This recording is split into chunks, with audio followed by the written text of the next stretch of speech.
As World War II was coming to an end, peace talks began to occur.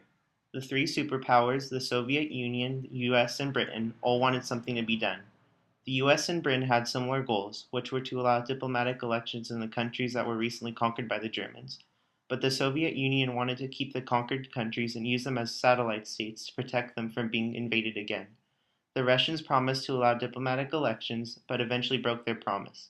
This was the start of the many tensions that will occur in the next 40 years between the United States and Russia. Both countries will compete for the superiority of space and military technology and fight to exceed one another. At the end of the Cold War, the Soviet Union falls to communism and becomes Russia.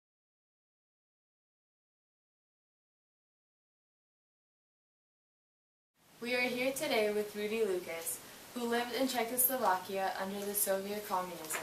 He came here in 1968 during the Prague Spring. What was it like living under Soviet rule? As a kid, you really don't notice much things except you become pioneer, which was a group of youth, communist youth, and then you join actually communist youth if you want to go to college or if you want to even go to high school. And there is this ominous cloud which is hanging over you, where everybody or the officialdom knows what you are, what do you do.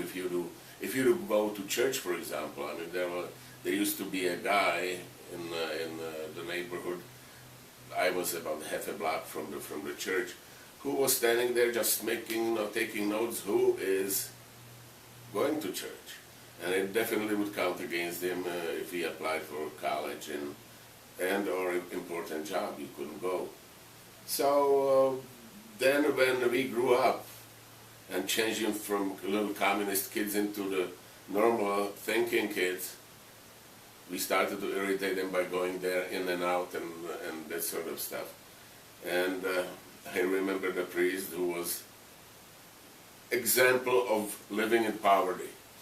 And he was still there, and he was there for 4 years. And of course, this changed after the 1989 when the wall fell down, the iron curtain fell down. So it was nothing was taken care of as far as the maintenance of the infrastructure. The buildings were drab, gray, and so on. Because nobody cared, nobody owned it really. Everybody owned everything. So everybody said, well, if you don't steal, you are cheating your family because it's yours anyway. And similar stories go and abound. But now everything is just clean. It was returned to the old owners, a lot of the stuff. And so it's much better taken care of and so on. But living under communism for adults must have been pretty depressing, because there was no free press. Everything was dictated from the top. The people who had education and so on were working in the factories or even more menial job like stokers of the furnaces someplace, and idiots replaced them. They got degrees in communist schools.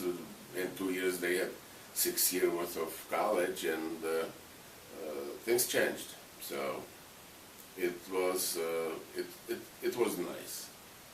The only thing I can say that maybe was nice was the socialized medicine, because everybody could go to doctor. And the other thing was education. Education was free, even though it was tilted towards Russia and towards the socialism and so on. But that, I would say, was a plus. But of course, that bankrupted the system also. So. What made you decide to leave Czechoslovakia, and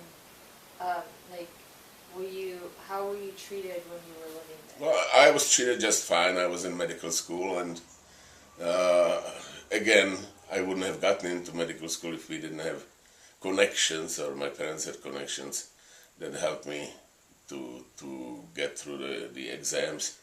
So, and why we came here? Opportunity. It was during the Prague Spring that we got invited to America, to the University of Michigan. I always say we because I'm It was my brother and I. And it was just unbelievable opportunity to come to America because just a few months earlier it would have been unheard of. So that's why we came. We are here today with Elena Bezubova, who is Russian and who was living in the former Soviet Union at the time of the dissolution of the Soviet Union.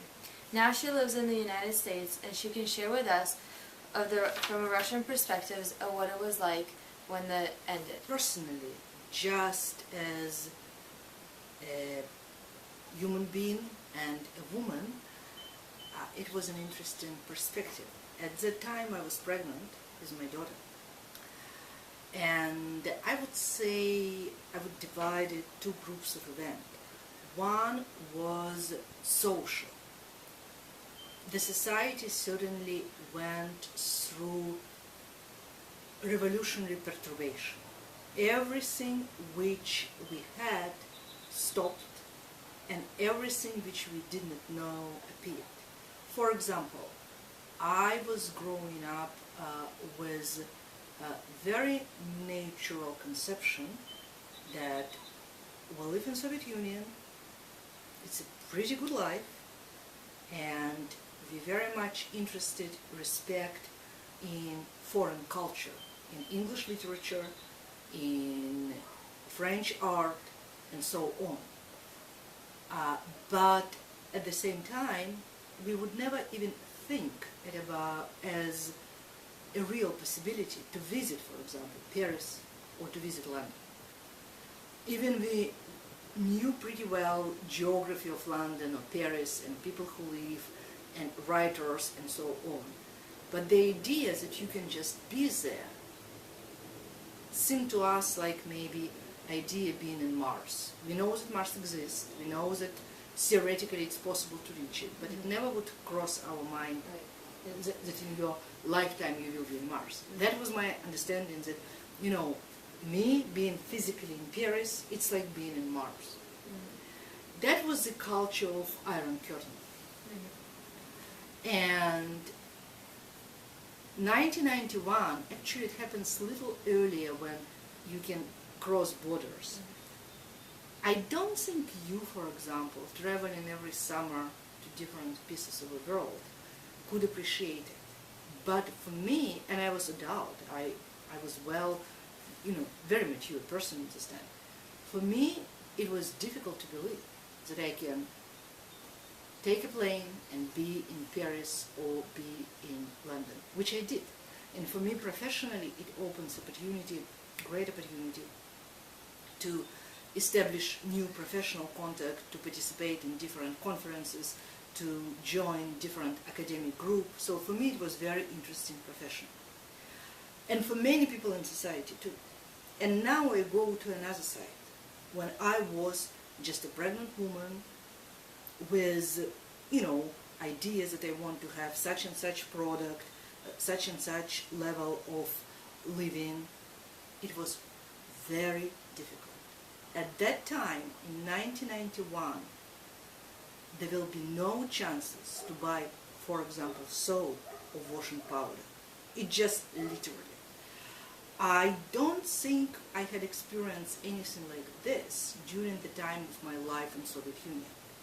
We did not have a great variety of feeling. We might have things of not exceptional quality, but we certainly do have quite a different repertoire of stuff. But during Perestroika, for a reason I don't know, there was nothing in stores, absolutely nothing. And plus, for example, myself and many of my friends and colleagues, we just didn't have salary for months and months and months. I will tell you a joke, which like a little, I will tell in Russia, you might say, прошла весна, настало лето. Спасибо партии за это. Which means spring has gone and now summer is arriving. Communist Party, thank you very much for doing so for us, your devoted people. You understand? Mhm. The change of Right. season has nothing to do with any party, but a kind of our way to think from very early age was to follow one idea. After listening to these two interviews, we have learned how their lives were before and after the collapse of the Soviet Union.